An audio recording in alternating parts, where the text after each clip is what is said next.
வணக்கம். மாணவ செல்வங்களை சந்திப்பதிலே மிக்க மகிழ்ச்சி.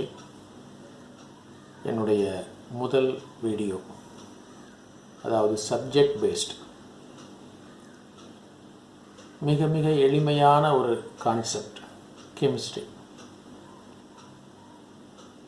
atomic number. The definition says it is the number of protons present in the nucleus of an atom.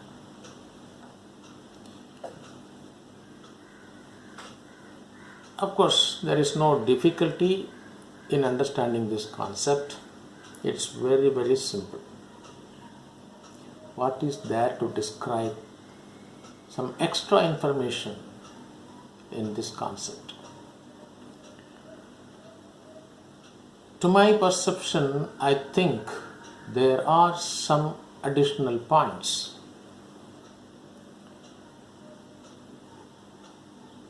When we say atomic number is nothing but the number of protons inside the nucleus of a particular atom,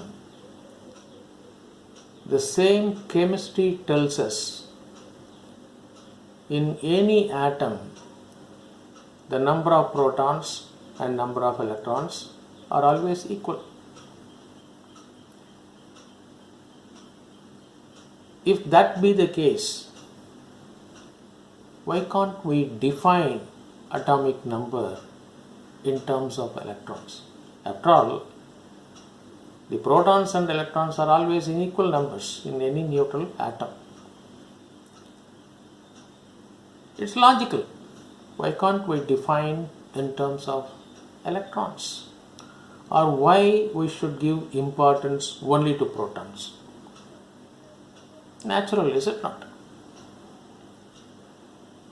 But what we have to remember is whenever scientists define something, they always take into consideration all the aspects associated with the phenomenon, and then very meticulously they frame the definition. But this seems to be logical, because protons and electrons are always equal in number. Now what we have to understand is, when we say a particular atom, what is the factor which decides authoritatively that this is that particular atom? For example, let us consider the case of, say, gold. A gold atom contains 79 protons. If by chance you can add a proton, it's not so easy. Just let us assume, if you can add a proton to that, the total becomes 80. Now it is no longer gold, it is mercury. What we have to understand is the character itself changes. The atom is totally a different atom. It's no longer gold, which means all the atoms that we see in the periodic table are mainly characterized by the number of protons. If an atom contains only 6 protons, you can blindly say, you don't have to do any other experiments. If you can count the number of protons inside the nucleus of an atom, and the total comes to, say, 6, you can blindly say it has to be only carbon. So the authority, which atom it is, that aspect, the decisive authority is with the protons. Of course, electrons are also in equal numbers, but electrons are liable to change. In fact, when we say chemistry, the entire chemistry deals with the electrons.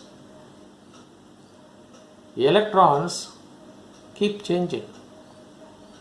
Sometimes the atom in consideration may lose 1 or 2 electrons to some other atoms, or it may even get 1 or 2 electrons from some other atom.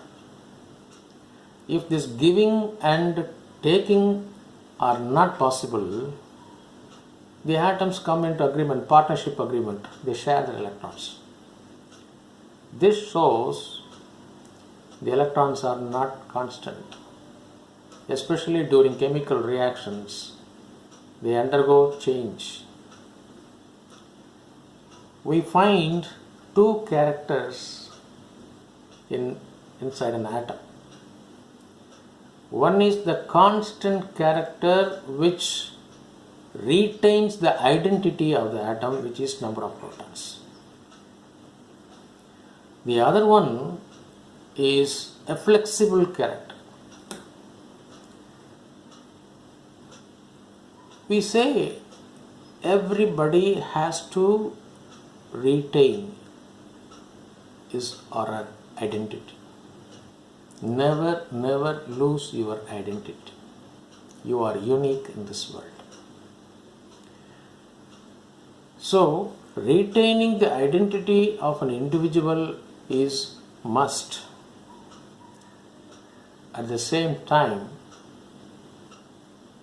when we come across problems, a little bit of flexibility is also necessary. That is the thing which really happens in the world of atoms. The authority, I am carbon, I am copper, I am gold, that is decided by the number of protons which are constant for a given atom. Whereas, if this rigid aspect alone is given consideration, unfortunately, the atoms face problems.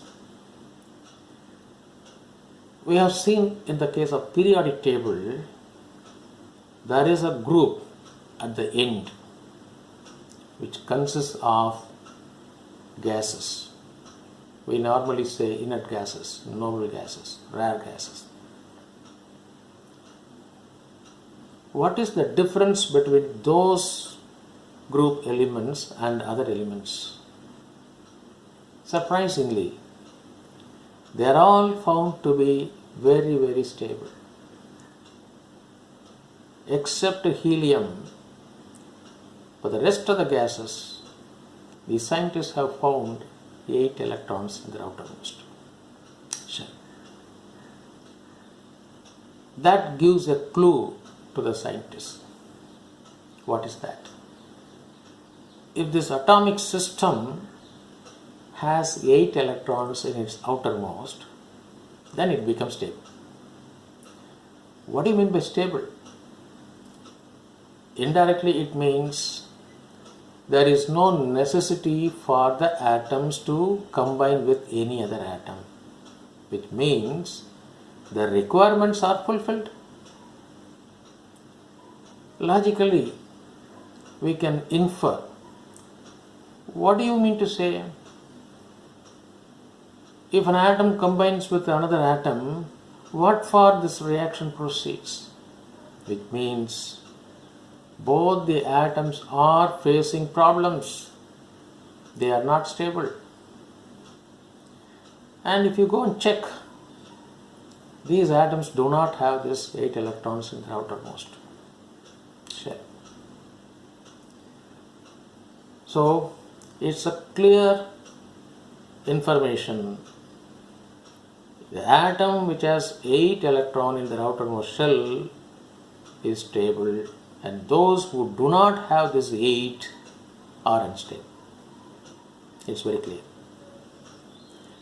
Therefore, in order to attain this stability, those atoms which do not have this 8, they are calling, the scientists call this as octet configuration. Octa means 8. Octet configuration. they somehow try to get this 8 electron configuration. And if one can compile all the methods or strategies adopted by such atoms to acquire this 8 electron configuration and write a book, that is chemistry. So this means, apart from retaining their own identity, each element except this rare gases, the other elements also has some kind of a stress or uncomfortability, something like that. See, comfortability is the word which is prevalent in our world. The equivalent word in the world of atoms and molecules is stability. So, like the human beings, not only human beings, any living creature in this world, they constantly strive to get this stability. Likewise, it seems the atoms also, I am not referring to all the atoms, except this helium, this rare gases. They also want to get this stability.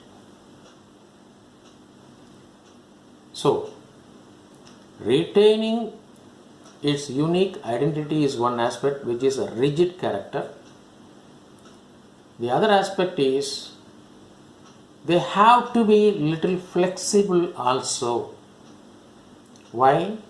Because only by being flexible they can combine with the other atoms, either by losing their electrons or by getting electrons or sharing the electrons or whatever may be the strategy adopted.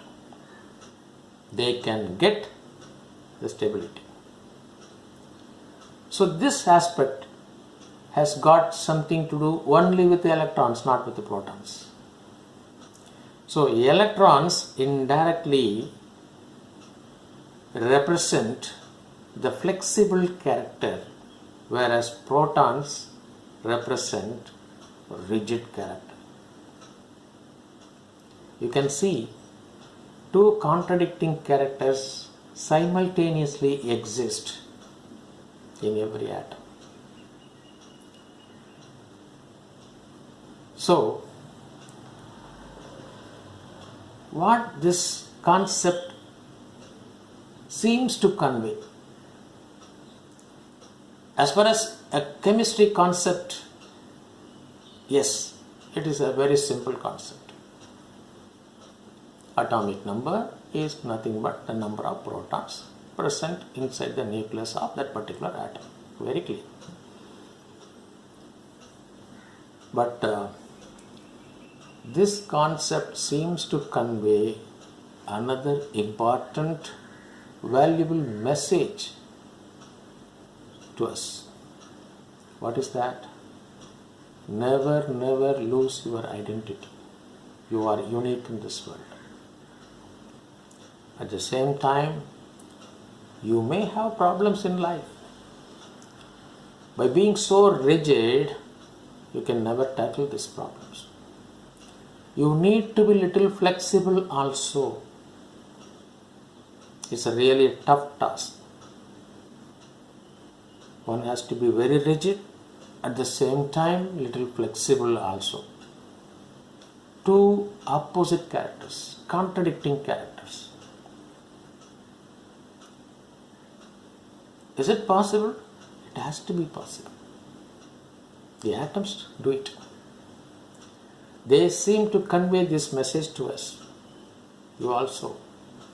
And this striking a balance between these two opposing characters is what is generally called pragmatism. And we are supposed to be pragmatic in our approach. Only by being pragmatic we can retain our identity, yet we can tactfully solve the problems that we face in our life also. Now, my dear friends, tell me whether this concept called atomic number, is it just a chemistry concept? No, it's little beyond that. Though it is a chemistry concept, no doubt, it seems to convey a valuable message to us also. Be pragmatic. Don't lose your identity. Yet you have to be flexible to face problems in life. Is it not a wonderful message that chemistry conveys to us? Yes. Like this, there are so many hidden messages, valuable messages, in almost every concept that we come across in chemistry. This one being the first. Please wait for subsequent videos where I'll be trying to bring out the hidden messages, the hidden valuable messages behind each and every concept in chemistry. Thank you. See you in our next video.